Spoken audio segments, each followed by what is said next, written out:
Night Baltimore, make some noise. So my name is Wallace Lane, and the title of my presentation is hashtag Jordan Year. So a quick spill, Jordan Year is a popular social media hashtag used to commemorate one's 23rd birthday. So when you turn 23, you post on your Instagram account, hey, I'm in my Jordan year. So although I think LeBron James is going to take that by his amazing career, so it will be LeBron year. So it's also the title of my first debut collection of poetry, which journeys through my life, 23 up to my 23rd year of growing up in West Baltimore. So you can go to the next slide. So as I mentioned, my name is Wallace Lane. I'm a poet, writer, storyteller, teacher, and I'm here for two main reasons. One, hopefully I'll get to read some of my poems, and I do have some books for sale, so please support. Two, I'm going to tell, always promote yourself. Two, I'm going to tell the journey of how I got here. So I came up with 8 things that might help you get through this journey. So shout out to Michael Jackson. But notice I said I can't promise to span your attention span. But first, I'm a poet. I'm not an expert. I'm not a rocket science. I'm a poet, first and foremost. I'm good with words, so that's why I'm here right now.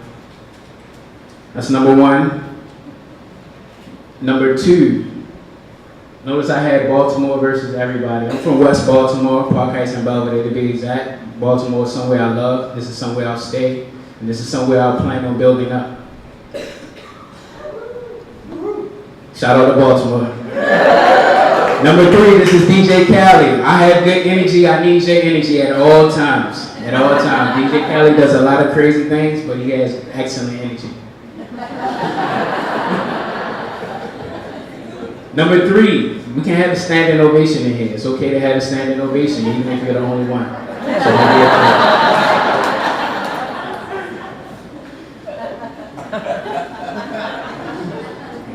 Taraji. Shout out to Oprah.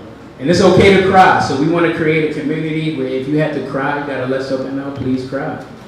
Although you might not do these things, but it's okay.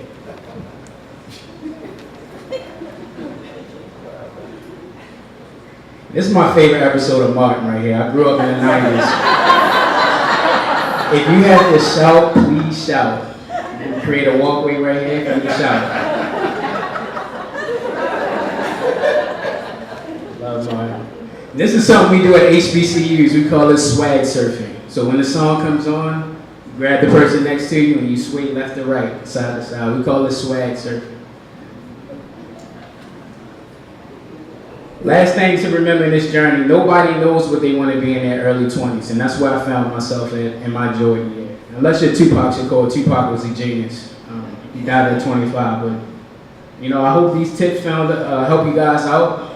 Just try to follow along as much as you can. So hopefully that helped. All right, so a picture is coming up of me at 23 years old, where I found myself fresh out of college with a college degree. I landed a job, fortunately, but I found myself miserable. As you can see, I got the middle finger, smoke, drink. But I found myself miserable at the age of 23. Right, I had a job, but I looked forward to the weekends. I partied myself out, but I was missing something in my life at the time.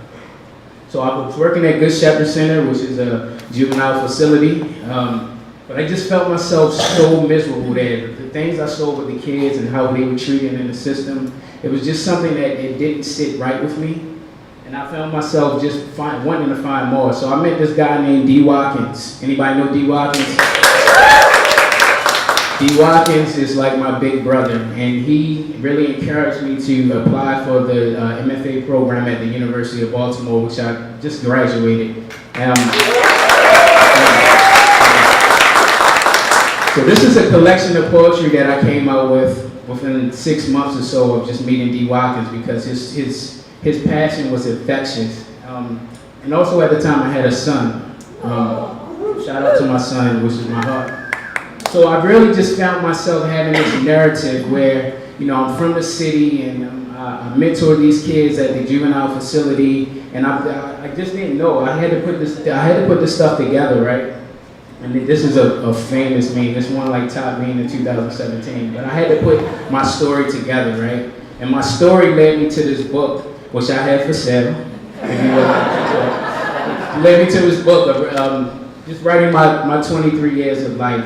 It's a story that I dedicated to really just not being my story, but being the story of so many other young black boys growing up in Baltimore City.